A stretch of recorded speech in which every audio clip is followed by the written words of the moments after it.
I heard some troubling news lately. Brandon Herrera that found out he was going to run a video talking about why the AR-15 sucks. And I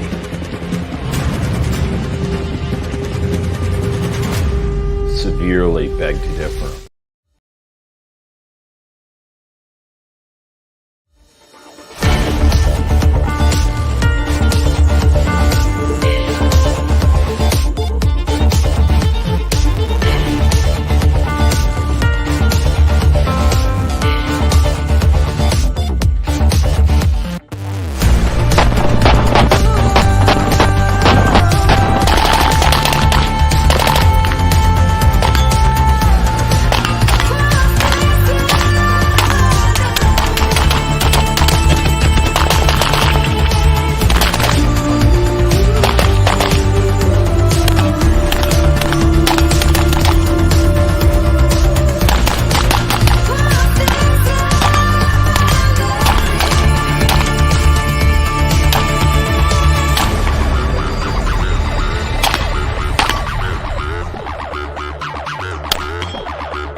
Hello, everyone. Hope you're all having a wonderful evening and enjoyed some of the silliness that I've been up to for a little while there.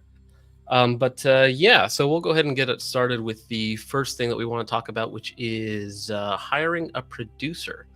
So I'd like to do basically a live stream every week, but I simply just don't have the time to ever do it. So I feel like if I had somebody who could set up streams, line up topics, and do stuff like that, I could probably actually manage to do something every week. And so I thought about, well, might as well hire one. So this would be, of course, a paid position to do a live stream, hopefully every week. And if interested, let me know. You don't necessarily need to be like a professional producer or anything else like that. Just be tuned into the firearms industry, I guess you could say, and be able to be on camera and produce a show. So yeah, if interested, let me know. But getting into the main topic and the impetus for this video is going to be kind of what you saw in the intro there, is this nightmarish quad stack thingy from Grovtec. Now this is their new Quattro lower that they did send out for me to eventually do a video on, so I do need to have a lot more testing with it. So far, not exactly perfect. I would say we did have issues with one of the magazines. I'll go ahead and actually show that to you guys now. Okay, so we got first magazine failure.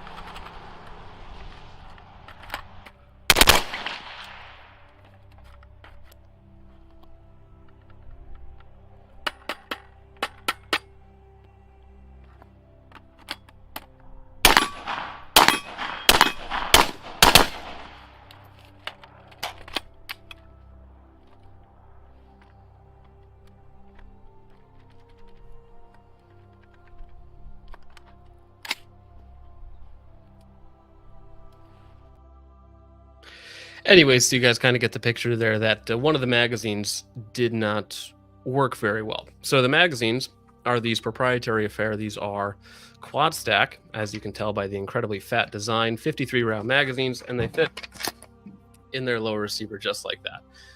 So in theory, you can get a 7 mag combat loadout. Instead of 7 mags, you can get it in 4. So for instance, just on my, you can kind of see it in the background over there, just in my little micro rig with just 3 mags in the rig and then 1 in the gun, that's over 212 rounds of ammo. So in terms of like the space that it affords you, Like, that's kind of nice, but of course they have to work properly. Now, the reason why the rate of fire might have seemed a little bit higher in the clips that I was showing is due to this other nightmare that we have going on here. This is the Fostech Echo Sport trigger. So it's a binary trigger. So it has a regular mode and then a Echo mode, where it will, of course, upon reset of the trigger. Well, actually, you can't do it that way. If I can figure out how to get... Oh, that's right. You have the trigger safety in there too. So on reset of the trigger, it will actually make the hammer go home as well. So far, so good. I did need to add in a anti-walk pin because the pin just wanted to completely come out of it while shooting because of the rate of fire, or something to do with the lower receiver as well. If the pin holes are just slightly out of spec, that could be a slight problem as well. Let me go here real fast. So, yeah, so they're not quite like the ATI, the Schmeiser 60-round magazines, which I've also used, and those also did not work very well whatsoever. So it is a quad stacked double feed, as opposed to having just the really thin stem. I should say that all of the other magazines that I've used have worked really well. They did send out 5 for me to test. So the other ones have been working fine so far, but we need more testing, of course, on those. But moving on to, so we have this lower, we have a binary-ish trigger, we have 53-round magazines. So this kind of lends itself to a higher rate of fire, higher volume of fire system, something like an IAR. So if we go ahead and pull this one up, I can do this. This one. Nope. That one. So this just goes over the history of the IAR from the bar in World War II. Was kind of the first one, and then it's kind of moved on from there. And another gentleman who's been pushing it, especially in the civilian space, has been Right Hand LLC. Now, this gentleman I actually got to meet at SHOT Show. Cody seems like a nice guy.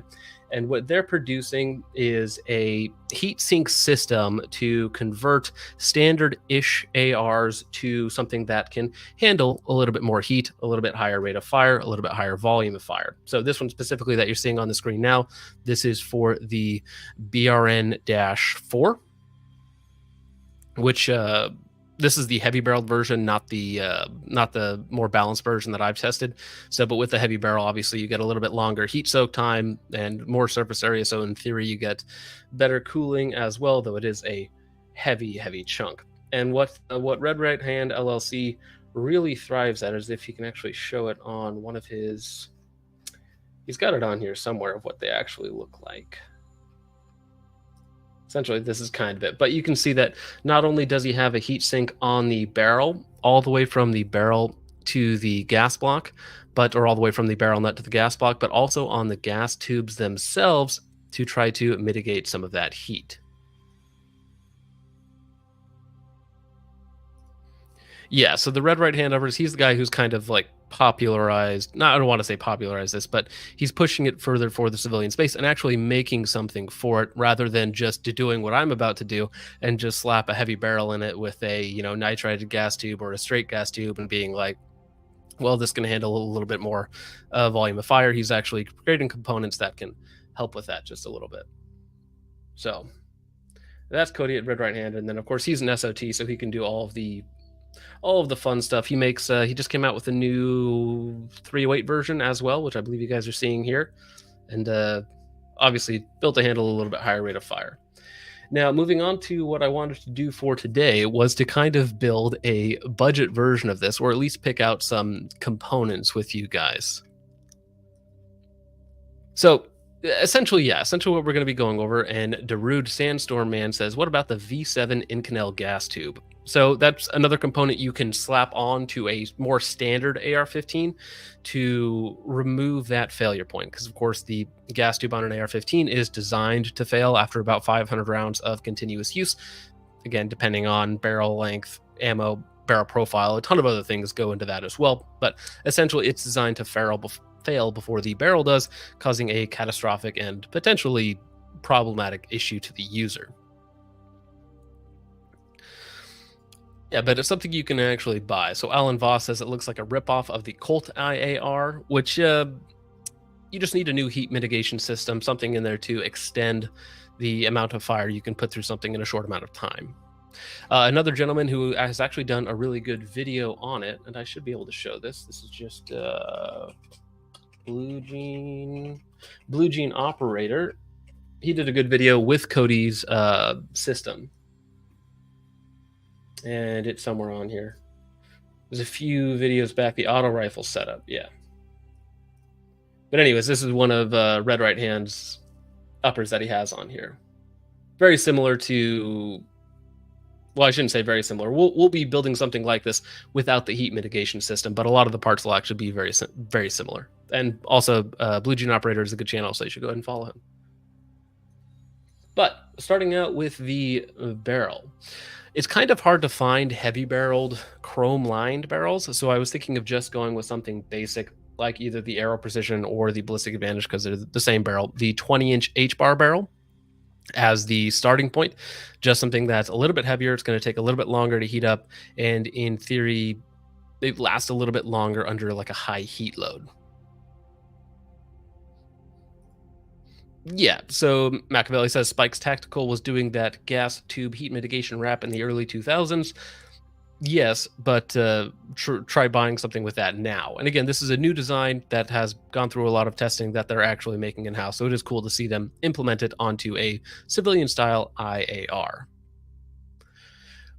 Bucket asks, would a heavy barrel help with heavy... Let me start over there. Bucket says, would a fluted heavy barrel help with heat dissipation? Yes, it almost certainly would, which is why the next slide we have a heavy-barreled fluted barrel, which I'm kind of torn on fluting. Yes, it does increase your surface area by anywhere from 200 to 300%, so it does increase it by quite a big margin, but you also lose a lot of material in the process. Now, this specific one that I'm showing on screen, this is the Faxon Firearms 20-inch heavy barrel fluted. It is QPQ coated, but unfortunately, this one here is 416R stainless steel, which I know that I keep hearing from people that manufacture 416R stainless steel that it's superior to 4150 in every way, even more superior to like chrome lining and cold hammer forged, which I'm not saying that those are outright better in every way either, of course. Everything has its strength and weaknesses, but I do see that meme pop up a lot that 416R stainless steel is just the better overall steel for every application, and I personally don't think that's the case.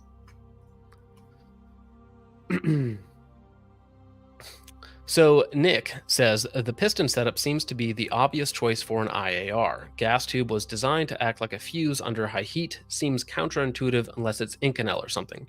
So you can use a straight gas tube, like what you're going to get with the rifle speed gas blocks, which I actually have one sitting over there right now, which removes that little bend in the gas tube, which is the weak point. That's usually where that's going to break.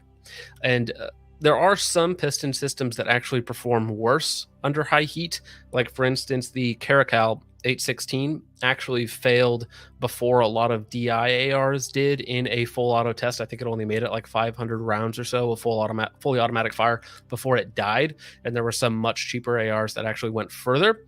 So it really depends on the specific piston versus DI setup, barrel length, gas system length, all that sort of fun stuff, fire rate as well, because 530 rounds at, say, 1,000 rounds per minute or at 600 rounds per minute, you're going to get two different results based off of speed. A little bit. So the idea there is that it will, instead of, say, failing at 530 rounds, maybe it'll make it 620 rounds, but it's not going to magically like double or triple or quadruple the amount of time it's going to take for that thin piece of stainless steel to actually wear away. LWC barrels are great, but I don't know if you can just buy one off the shelf. Now, if you're saying you should just go buy a LWRC 20-inch heavy barrel, I could probably do that, but that'd be a little bit more, that'd probably be more expensive than the total rifle than doing something else. I don't even think they have heavy barreled 20-inch uppers. Let me look.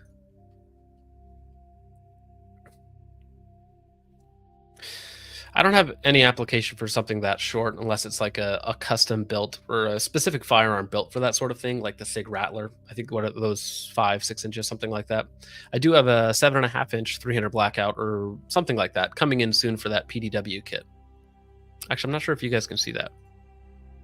Yeah, you can see the back half of it. There's a PDW kit back there. Let's go back here. Nope. There we go. Uppers. Direct impingement. Okay.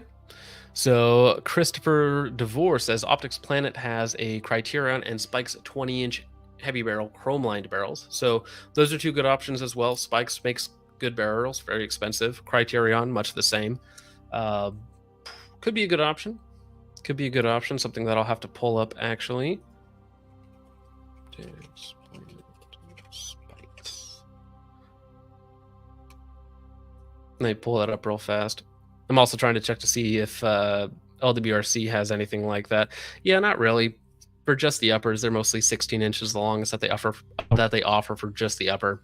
So I'm looking for something a little bit longer than that.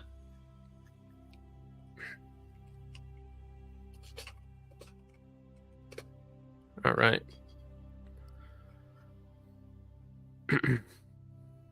Correct. Yeah, you'll heat up faster, but the fluting will cool it down because, of course, you should have more surface area, right? Heavy. Oh, there it is. Okay, I see it. So yeah, and that is. Let me look at that real fast. I did find the Spikes one. It's on back order though. So with Optics Planet on back order, you have no idea if or when that's actually going to come into market. So let's go ahead and I can share that one. Window, where is it? That one? Yes.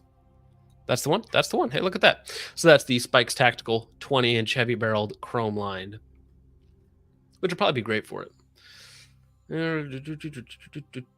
Rifle length gas, of course.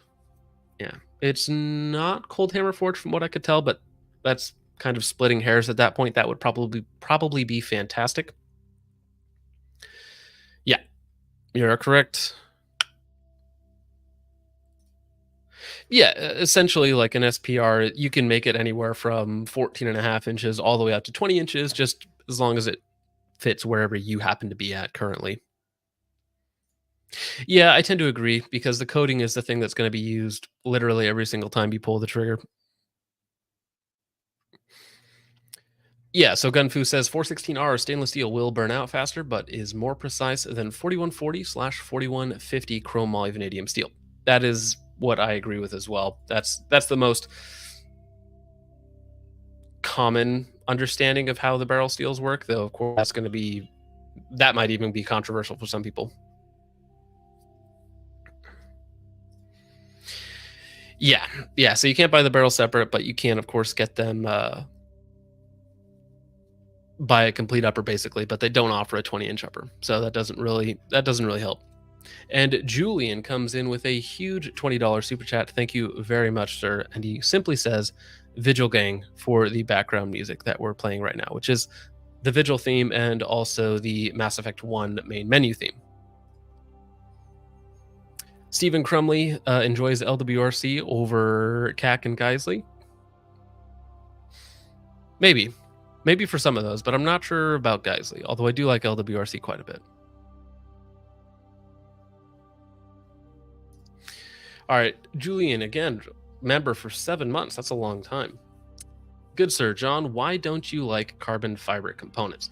The reason I don't particularly care for carbon fiber components is that I'm usually not building super light ARs or needing their weight-saving characteristics. So for me, if I'm just trying to build something that I can walk around with or something like that, I'm looking for a sub 7-pound, maybe even 6-pound AR.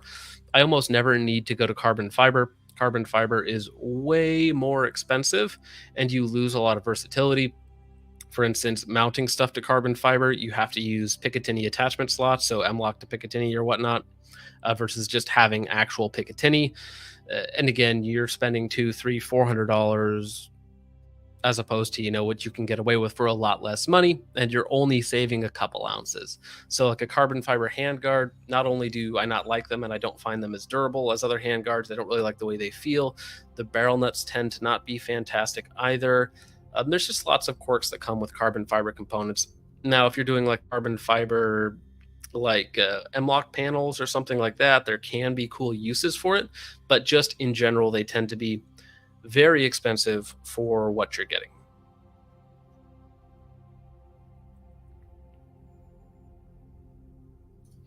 Yes, Stephen Hughes says Optics Planet back order sometimes means it's discontinued and they never update it. That is correct. So that you may never see that barrel actually in existence. Fulton Armory, I might check them out as well for it. Again, Criterion's like $300, $320. The Spikes was about $290, so roughly the same price. Hop says Delton 16-inch rifle gas heavy barrel Dissy IAR. No, I don't think so, because it's going to be a rifle length gas anyway. So why not just go with the little bit of extra velocity, 18-inch, 20-inch, and like we're not trying to build a lightweight system, right? Because we're intending to use this on a high volume of fire, higher rate of fire as well. So if we add a little bit more weight, it's going to be a little bit more stable, a little bit more effective. In theory, have better heat dissipation abilities as well. Take a little bit longer to heat soak. So 18 or 20-inch barrels it is. Possible. But theirs is just like a barrel nut extension, isn't it? Because I actually haven't seen theirs, so maybe I should look theirs up. Probably can't do it in that tab, though. So let me look that up. JP Thermal Dissipator.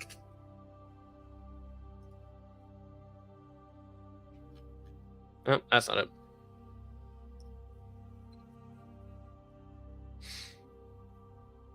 it. Interesting. That's only $85. Interesting. You know, that's actually not bad. Maybe we'd have to throw something like that on there for that low of cost. Yeah, so that's what they look like. So then they kind of just bolt onto your barrel, and you can select different profiles or whatnot. So that's not a terrible idea, actually. Thanks for the tip. Those are only $85 too. So there you go. So LWRC barrels are just very good. So they usually come fluted. All their heavy barrels come with a very nice spiral fluting on them. They shoot fantastic. They're fantastically accurate. They are what they call NICOR treated, and they just happen to work really well. They're generally overgassed, but they work really well. I hope he is as well. So Michael Elbegin asks if I'm buying any new cans with the shorter wait times. So I need to get a 9mm can, but I do not want to spend a lot of money on it because it's literally going to be thrown on a joke gun, a 9mm AR, so just an AR9. So I don't need some super special uber sounding amazing can. I just need something that functions as a can does and works well with subsonic ammo, which, spoiler alert, 99% of cans work well with subsonic ammo. So do I care about the extra 1 or 2 decibels at the end? The tiny bit less back pressure on some of these cans?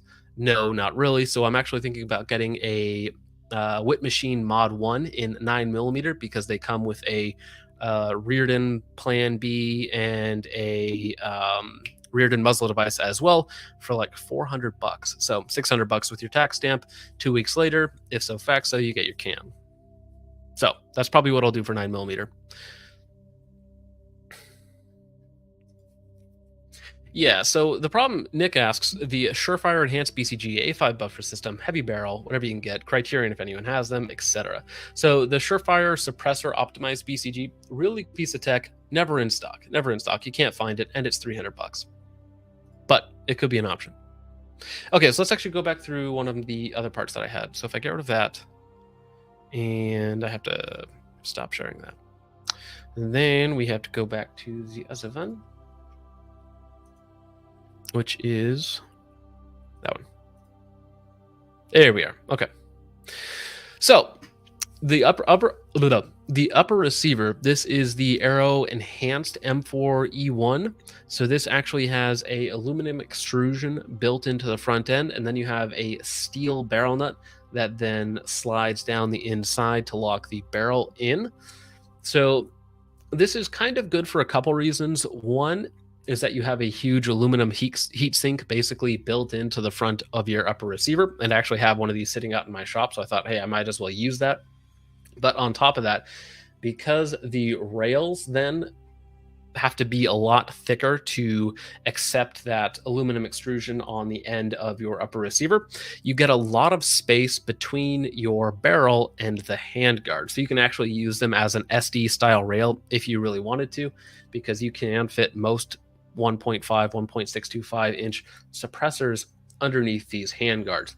They're big, they're chunky, but again, for our purposes of maybe having a little bit better heat dissipation, better airflow around the barrel as well, by having these really a big gap in between the barrel and the handguard could work quite well. On top of that, a little bit better heat dissipation with the aluminum big extrusion in the back end. And plus, with this, we probably could have enough room to fit the JP system in there as well, if that was something that we did want to do. And this is just the quad rail version of it, though I think the quad rail version is completely discontinued. I don't think they make those anymore.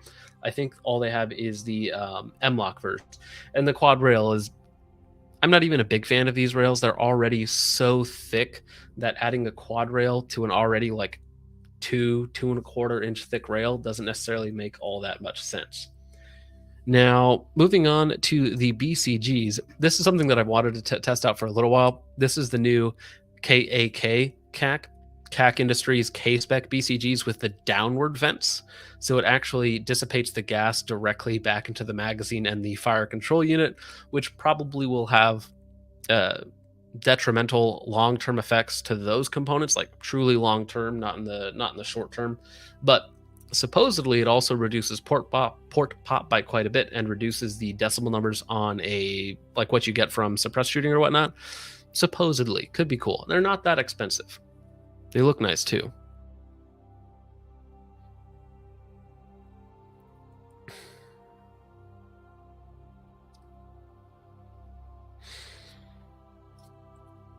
So Gunfu says that JP dissipator will probably interfere with the harmonics of the barrel if they fit on the barrel that you will use. Yeah, I'm sure that they will, but keep in mind we're not building a precision rifle. So if we're already using a heavy barrel that's pretty accurate, let's say we're getting like 1.5 MOA with it, ish with match ammunition, and then it goes down to 2 MOA with a heat sink on it, which might be better for our purposes, right? That's kind of an acceptable trade-off if you get a little bit better cooling on the other side of that. So yes, it is definitely going to mess with harmonics. You're putting a piece of aluminum on your barrel. Of course it's going to mess with harmonics, but as long as it's not terribly detrimental to where it just ruins the accuracy of the rifle, it's probably fine. Yeah, Nick says, scratch the Surefire Enhanced BCG. Seems like they might not even make it anymore. That would have been legit, though. Yeah, they did seem like a cool concept. The problem was that they were $300, and they probably didn't sell enough of them to keep making. And honestly, they might not have worked as well as they wanted them to either. So,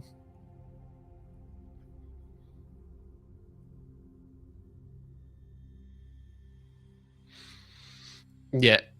Anti-Kane says, yeah, those are thick rails. They are incredibly thick.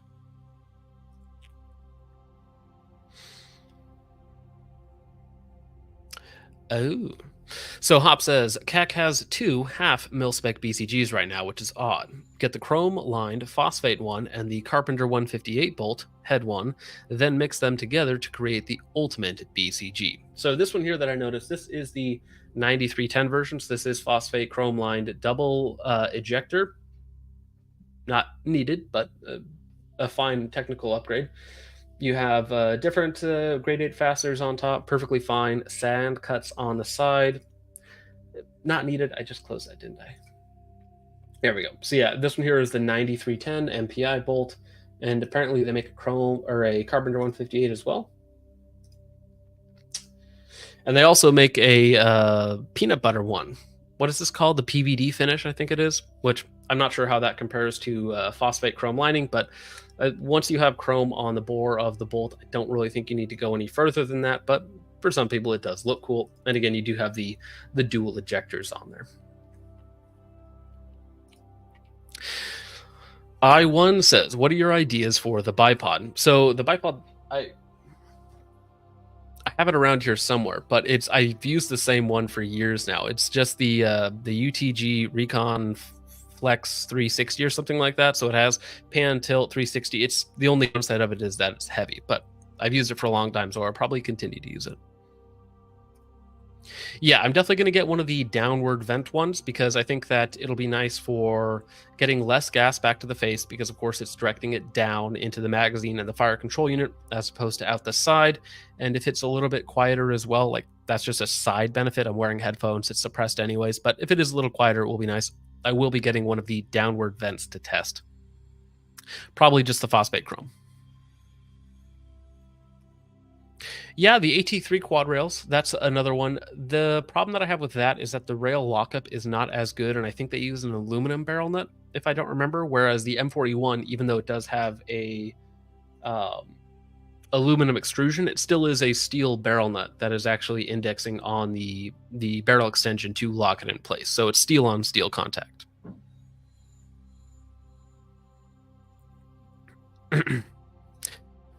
Slim Actual asked, what trigger am I going to use? We went over this a little bit earlier, but I'll go ahead and mention it again. So this is a Quattro lower from Desert Tech that they sent out to me. And currently in it, we have a Fostech Echo Sport trigger. So this is not particularly expensive. It's only a couple $100. And if I can get it to... Actually, wait, I got to do that right. So basically, of course, on release, it will actually fire the hammer. So you get a binary trigger, their Echo Sport. It only costs, I think, about $220 from Durkin Tactical. So for a binary trigger, very inexpensive. This is the first time I've ever used one. Had a few issues with the trigger and the lower, and then I had a few issues with the magazines themselves, but hopefully we'll get all of that sorted before too long. Yeah, the MBT two-stage trigger, fantastic trigger, but just not quite what we're looking for in a... It's not a precision focused build. It's a high volume of fire, high rate of fire build, right? So we don't necessarily care about maximum precision. One thing that I will say about this, in normal mode, it is about a 10-pound single stage trigger. So it's not great. It's like a mil-spec minus trigger. You know, you have your mil-spec enhanced triggers. This is a mil-spec minus trigger. In that regard, it's not horrible by any means. It's still an AR trigger, and it feels like an AR trigger. It's just a little heavier. Weekend Gunner, if you're not familiar, this guy has a new channel. He's made a couple of videos, and he's actually the reason that I have this Desert Tech lower to begin with. So blame him for all of this. And he's also the guy that introduced me to Cody at SHOT Show. So again, you can blame him for all of this. So feel free to bully him in the comments. Yeah, the K-Spec downward vent bolt carriers are extremely nice to shoot suppressed with uppers. I just read that completely wrong. I think my brain stopped working. Uppers with. I'm a huge fan of them. Okay, well, yeah, I look forward to testing them out. Well, wait a second. So Bucket says we need a mud test on those CAC sand cuts. Is that the point of them? Because wouldn't they do worse than mud? Because they're actually going to, because of those cuts, they're going to literally grab stuff and pull them into the upper receiver. But in theory, the sand can move through, right? So wouldn't they do worse in mud, but then better in sand? I'm not sure. I don't even know if they do anything at all. So Tusk the Third comes in with $9.99. Thank you very much for that, sir. Any advice on finding outdoor public ranges or land to shoot on? So it really depends on where you live. So when I lived in Washington, I had 20, 30 places within an hour of me to go shooting. To find distance was a little bit more difficult, but just to shoot, say, inside of 50 yards, I had a lot of areas that I could go and find. Here in South Dakota, quite the opposite. Everything is private land or farmland, so I personally drive either 3 hours out towards Pierre to go to the grasslands, which is technically public land, so I can do whatever I want out there. Or I have to drive down to there's a public shooting range, which I showed in the intro a little bit, down in Pixton by the Missouri River. Beautiful out there, very, very nice, but it's a public range, so there's technical rules there that I'm violating. So if they ask me to leave, I just leave, basically. But so the way I found all of those, though, was by autistically searching Google Maps. and just zooming in, zooming out, looking at something that might look good. And then eventually, you'd write down 10 or 15 places that you want to go check out. And then you drive to each one of them, take an afternoon and figure it out. So it's a very trial and error process for me personally, especially being in an area where I don't know anyone. Back in Washington, where I had, friends and family and whatnot, other people's lands that I could shoot on that I knew, it was obviously quite a bit easier. But where I'm at here, basically by myself, it's all trial and error and try to figure it out as you go.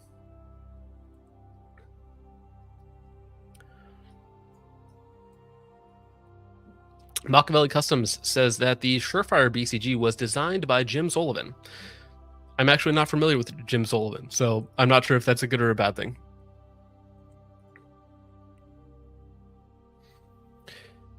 Yeah, that's kind of a myth too. So Spade says, I got a chrome-lined H-bar from Delton for mine. I heard you need chrome, otherwise the heat will chew up the rifling quick. So that might technically be true for certain situations. Chrome lining is a incredibly tough coating. So I actually used to work in the chrome industry, in hydraulics and steel, and basically that's where I got my start out of college. So our main thing that we did was chrome bar and tubing for hydraulic cylinders. So I believe, correct me if I'm wrong, but chrome most of the time has a hardness of 50 to 55 HRC, whereas most barrel steels are tempered to about 30 to 32 HRC. So it's nearly double. That's on the Rockwell C scale, of course, double the strength of your 4150 or 416R stainless steel. On top of that, it is very heat resistant and very corrosion resistant. So it has a lot of great properties to it.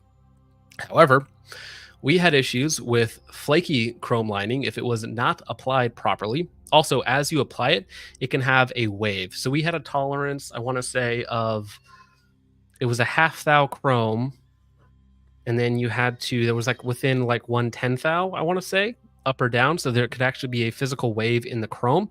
And so because you're adding an actual material to it, you actually need to kind of rough the bore as you're going, which can reduce accuracy. So all of that stuff has to be done right. And if it's all done right, then yes, in theory, you can get a barrel that is more heat resistant.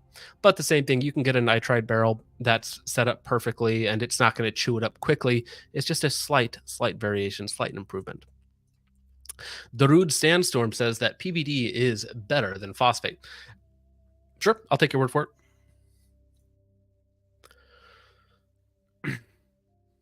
Yeah, so Hop says that he got to shoot a M16A4, so I'm imagining full auto, with the Surefire BCG, and it was extremely cool, but probably not $300 and wait forever cool. That is true. Actually, let me find the video of that, because what it does to the rate of fire is fantastic. Surefire suppressed BCG. Because there's just a video on it that just shows the difference in the rate of fire, and it is absolutely ridiculous. At least I watched it a long time ago. I don't even know if it's on YouTube anymore. Surefire Enhanced BCG. This might be it. I hope that didn't pop through for you guys. It just made it loud for a second. Yeah.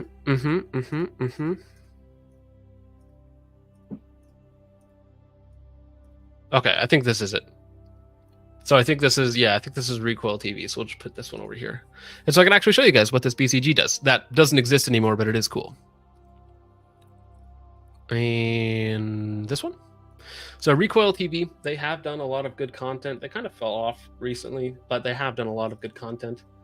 So I don't remember if this is with... So that's just your standard BCG. And then, oh yeah, look at that. Let's go back for a second, sorry. You can see how slow it makes the rate of fire on there.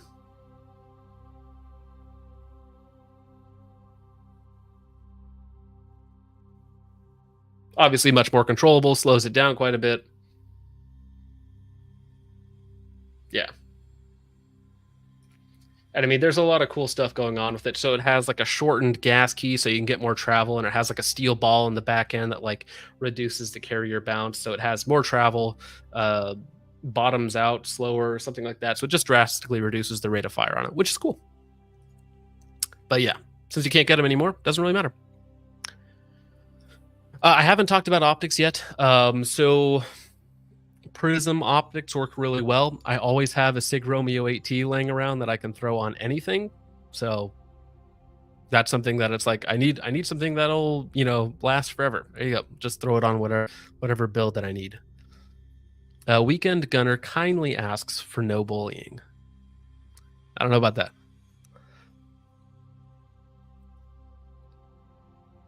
Hey, look at this. So Peter Cass says, I don't know if anyone's brought this up yet, but Red Right Hand's Recce LMG is very good. Yes, we talked about that in the beginning. I've met Cody. I've talked to him a little bit. Cool dude. And we showed that off in the beginning. But yeah, so he has an 8T for an optic. Fantastic. Klein machining carry handle. See, I don't really want a carry handle, though. Although, I mean, that does add some versatility if you do need to be going long distances with it. A carry handle is nice versus just all of that weight on your shoulder for hours and hours at a time. So. Not for sand only. So Bucket asks, wait, they're for sand only? Not for sand only, but they're specifically sand cuts. He says the carry handle is a must. So yeah, I do imagine though, if you are doing it for long periods of time, then yeah, having another way to carry it will help.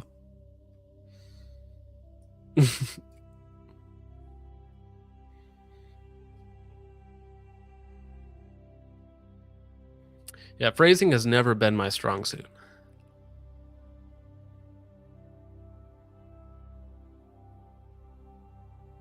Oh, Machiavelli Custom says that Jim Sullivan helped Eugene Stoner develop the AR. Oh, very interesting. Good to know. Rodog asks, for the civilian IAR, we got a bayonet leg. It's possible. You could probably find a gas block that has it. And I think actually Red Right Hand LLC did make a joke about making one of those, like as an attachment to a barrel.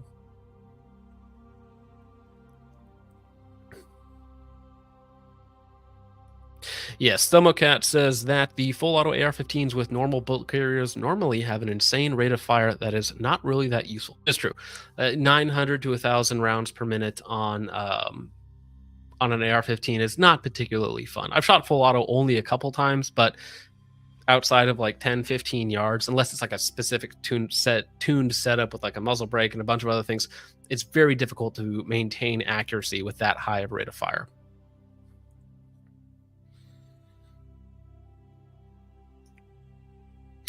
In theory, yes, Michael. In theory, yes. Yeah, so we'll go ahead and move on to whatever else that I had over here. Let's go ahead and stop that, present here. I think just the last thing that I had specifically set out was the gas block. And of course, I already have a rifle speed gas block sitting over there, and I think that's what we'll be using for it. So if I can get one of the chrome-lined barrels, either a Spikes or a Criterion, something like that, 20 inches, rifle-length gas system, rifle speed gas block to slow it down as much as I can, because a lot of the times those barrels end up being over-gassed anyways. So having something like this could help quite a bit. On top of that, these come with straight gas tubes that are, I'm not sure if they're larger in diameter. I'm pretty sure they're the same size, but they don't have bends in them. So the gas tubes will last a little bit longer than a gas tube with a bend in it, right? Because you don't have that weak point in there. So in theory, this will provide you a little bit longer life than a bent gas tube will, just by virtue of the way that they work. So I think Cody actually does use these in his builds as well for just about everything, because they are really, really good gas blocks. You pay $300, well, not $300, you pay about $250 for the gas block and the gas tube out the door. So not the worst price in the world, but it is a little bit more expensive. Now, as far as muzzle devices go on the front end, it's probably just going to end up being like a A1 or A2 flash hider, because I do have the Griffin armament gate lock system. Let me pull that over here. So I do have the Griffin armament gate lock system, which attaches to A1 and A2 style devices, and I have used it a little bit, and so far it has worked. It is not the most confidence inspiring because it does have a lot of wobble on normal A1, A2 devices, but it works. Now, the disadvantage there is it's about $300 and it's very heavy. And of course, on the flip side of that, the A1s and A2s and whatever other sort of mil-spec gate lock devices are out there are relatively cheap. Gate lock device.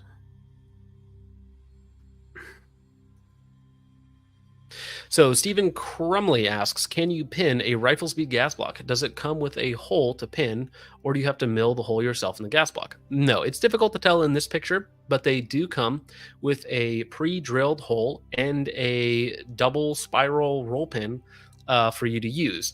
Now, it is one of the larger pins. It's like a 1/8 of an inch or something like that. So it's bigger than that. It's bigger than that, actually. It's a fairly large pin that it comes with. So you do need a little bit larger of a bit. I have a drill index, and I only use cobalt bits and whatnot. So for me, it's not that big of a deal. But for the average person, it might just be slightly annoying. But you can do it. And it is much easier than having to freehand it yourself or to somehow come up with a jig, because you're probably never going to be able to come up with a jig for that sort of thing. But there is the gate lock with the 1.375 by 24. And then, of course, it kind of just clicks on to your muzzle device, and that's it.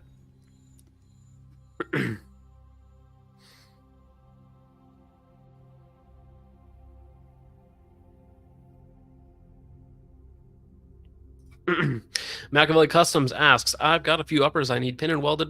We'll be sending them out to you by next month. By the way, will you be selling any more steel targets in the future? So if I could get steel for a reasonable price, maybe, I haven't checked in 2024 yet, but maybe I will reach out to one of my steel contacts and see if prices have come down at all. Because again, when I got into steel, it was very, very reasonable pricing. So I could still make a tiny bit of money and sell for very cheaply, which was nice. And so people got good targets that I'm still using today, 10, 20, 30, 40,000 rounds later. I'm still using them today. And other people are still using them as well for a really, really good price. But then steel prices doubled in 2020, 2021, somewhere in that time frame. And so the idea of coming back with steel targets, the exact same steel targets basically, but for double the money, isn't really that enticing to me personally. And now that steel prices have gone up so much, I wouldn't even really be competitive with other people on the market that are doing so much more volume than I am. So I could, but it'd be like, hey, here's the same target I sold 4 years ago, the exact same target for double the money. So again, it's just not something that I really want to do. Big Fun WMU says Griffin gate lock also fits on YHM Phantom flash hiders. Are we talking about YHM makes just standard A1, A2 style devices? Because I'm pretty sure that's all they fit on. If they just call them Phantom flash hiders, but they're the same thing. Okay, yeah, these ones, I know what you're talking about, yes. Yeah, so I do actually have some CAC muzzle devices as well, KAK. They made some tri-port flash hiders for 13.7s.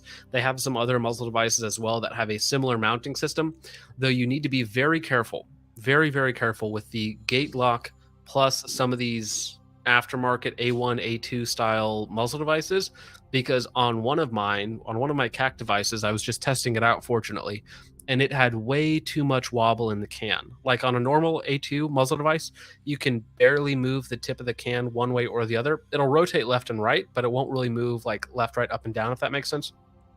But on one of my CAC muzzle devices, there was like a significant more wobble than there should be on a 5.56 can, because even like 10 or 15 thousandths thou of movement will cause a baffle strike or an end cap strike. And I only have 2 cans, and I'd rather not lose one for, even though they might replace it, although I voided the warranty on both of them. So probably not the best idea for me to be doing. Actually, yeah, he just came in and said the exact same thing. You need to be careful on some cheapo A1, A2 flash hiders. 3mm tool instead of a 1/8 tool and a slightly smaller groove won't accept the Griffin gate lock. Well, so that's kind of a safety thing, though. If they just won't accept the gate lock, that's better than them fitting on there, but having such a loose fit that they become dangerous to your can.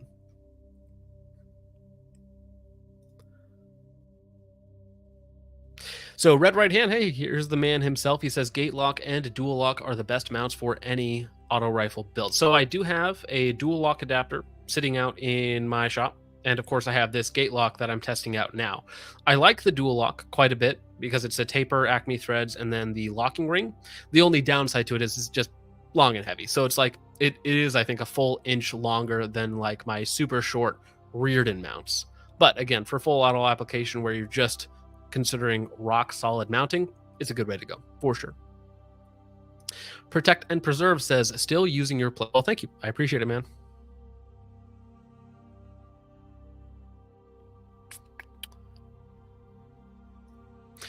Machiavelli asks if I still have that old Form 1 can.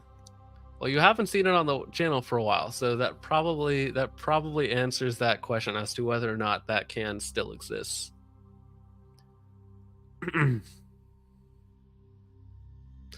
All right, so I don't really think that I have anything more specifically to go over. So the lower receiver, again, is going to be the Quattro lower with the 53 round magazines, binary trigger, and then the upper is probably going to be some sort of heavy barrel, M4E1 for the upper receiver, M4E1 handguard for the handguard, of course, because they kind of have to go together.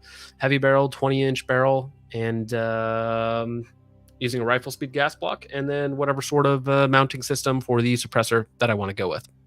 So that's about all that I have for the video, guys. So with all of that out of the way... Oh, wait. Somebody just came in. Sorry. Sam says, maybe if they brought back Reflex style mounts to reduce the overall length of the mount, and maybe that would flute them to reduce the weight. So they did, Griffin Armament did just come out with the CAC M110 suppressor line, I want to say, which is a reflex suppressor. They're huge suppressors, but they fit over the barrel, so they're not quite as long as they seem. But a reflex style suppressor would be cool. They're just really difficult to get right. And then, of course, on top of that, they're very, very expensive. So Thomcat asks about, what about the Sig SLX series? They are LPB. LBP? I don't know what that means. So LPB, and their attachment method is pretty solid and easy to use. If you're asking about their suppressor series, I've only seen them used. I don't think I've ever actually used one personally, but they sound all right. Oh, low back pressure. Okay, I see what you mean. Yeah. Yes, their new line of suppressors is low back pressure. I've seen them being used. I've never actually owned one or shot one, so. Cheeseburger asks what I think about the AB A10 suppressor. So I've heard mixed things from end users on the AB cans. However, I have talked to one of the guys at AB. Seems like a nice guy, and they're fairly inexpensive as well.